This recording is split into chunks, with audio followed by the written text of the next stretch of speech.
Assalamualaikum warahmatullahi wabarakatuh.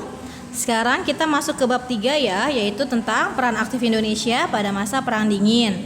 Oke, kalian tahu kan Perang Dingin itu apa? Perang Dingin itu atau bahasa Inggrisnya adalah Cold War ya. Perang Dingin ini beda dengan perang-perang sebelumnya, karena kalau perang sebelumnya kan kita pakai fisik, maksudnya perang secara langsung. Tapi Perang Dingin ini lebih kepada perang intelijensi atau perang gengsi. Perang gengsi. Jadi yang dicari ini adalah negara mana yang paling besar pengaruhnya. Jadi perang untuk memperebutkan pengaruh ke seluruh dunia. Oke, awal dari Perang Dingin ini adalah setelah Perang Dunia II selesai. Perang Dunia II selesai itu kan ada Perjanjian Potsdam.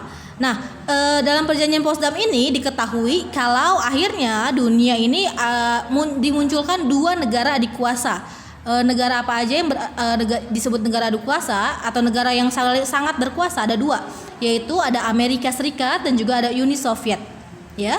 Jadi dua negara ini sebagai dua negara pemenang perang. Jadi makanya dua negara ini bersaing untuk menjadi yang nomor satu. Kan gak mungkin pemimpin tuh ada dua kan. Akhirnya mereka berdua ini saling bersaing. Nah, bersaingnya mereka tidak lagi pakai perang secara fisik. Karena apa? Sebelumnya mereka kalau perang pakai fisik kan mereka udah rugi banyak ya di Perang Dunia I dan Perang Dunia II.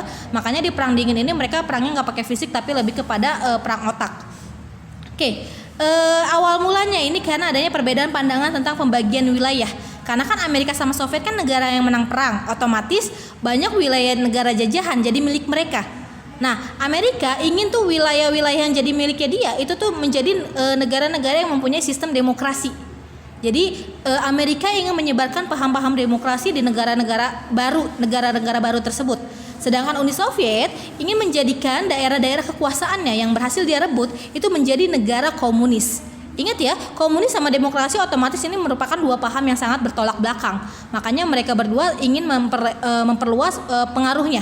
Ada yang ingin menjadikan negara komunis, ada yang ingin menjadikan negara demokratis. Oke, selanjutnya keinginan berkuasa dilakukan di Amerika.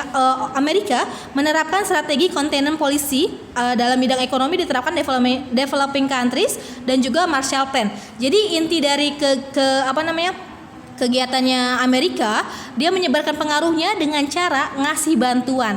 Jadi bantuan kepada negara-negara yang dulu rusak total karena Perang Dunia II.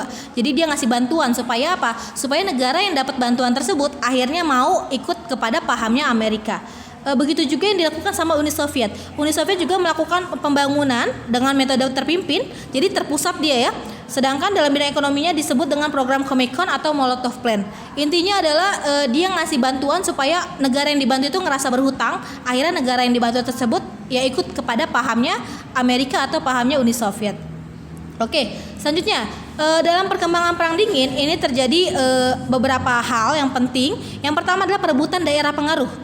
Karena perebutan daerah pengaruh inilah yang akibatnya menjadikan beberapa negara ini sampai sekarang ini jadi pecah. Contohnya Tiongkok atau kita sebut Cina ya. Cina sekarang mungkin kalian lihatnya satu, tapi sebenarnya Cina itu ada dua. Ada Cina dan juga ada Taiwan. Tapi kan Taiwan tidak diakui sebagai Cina kan. Maksudnya Cina mengakui Taiwan sebagai negaranya dia, tapi sebenarnya Taiwan itu adalah negara yang berdiri sendiri. Jadi bisa dibilang Cina pecah. Ada yang Tiongkok atau Cina sekarang itu komunis dan juga ada Taiwan yang demokrasi, yang demokratis, yang liberal. Oke, selanjutnya Korea. Ini Korea pasti terkenal sekali ya. Ada Korea Utara dan Korea Selatan. Kalau Korea Utara yang komunis, kalau Korea Selatan yang demokrasinya. Lalu Vietnam dulu juga ada dua, ada Vietnam Utara dan ada Vietnam Selatan. Kalau yang utara yang komunis, yang selatan yang Perancisnya. Kalau yang selatan yang yang demokrasi karena dia dijajah sama Perancis. Tapi akhirnya sekarang Vietnam Selatannya bersatu ke Vietnam Utara, makanya sekarang Vietnam full menjadi komunis. Kuba pun tidak terpecah ya, karena Kuba dari dulu sampai sekarang tetap memilih menjadi komunis. Begitu juga Afghanistan, Ethiopia, Angola dan juga Mozambik ini lebih kepada demokrasi karena mereka berhasil dikalahkan sama Amerika. Oke, selanjutnya sistem aliansi atau sistem mencari kawan. Kenapa ada sistem aliansi? Karena mereka nggak mungkin bisa bekerja sendiri untuk mempengaruhi negara lain. Jadi makanya dibuatlah kerjasama. Makanya muncullah kerjasama yang namanya Kominfom. Kominfom ini kerjasama negara-negara komunis. Lalu ada NATO. NATO ini kerjasama pertahanan di negara-negara Eropa Utara. Maksud Ibu Eropa. Pakta Warsawa juga kerjasama negara-negara komunis. Lalu ada Pakta ANZUS ini terdiri dari 3 negara, ada Australia, New Zealand, dan juga United States atau Amerika, dan juga ada SEATO atau Southeast Asia, berarti negara-negara, kumpulan negara yang membela Amerika di Asia Tenggara. Tapi ini nggak semua, maksudnya ini baru 5 ya. Sebenarnya ada banyak sekali negara sistem aliansi yang terbentuk setelah adanya Perang Dingin.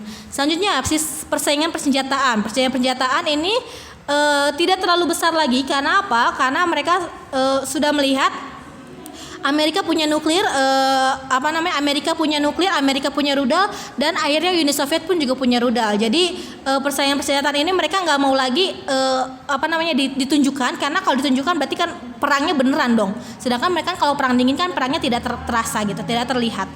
Jadi ini adalah perkembangan selama masa perang dingin. Nanti selanjutnya ada perkembangan spionase, teknologi luar angkasa dan lain sebagainya. Ini akan kita bahas besok ya. Sampai sini, wassalamualaikum warahmatullahi wabarakatuh.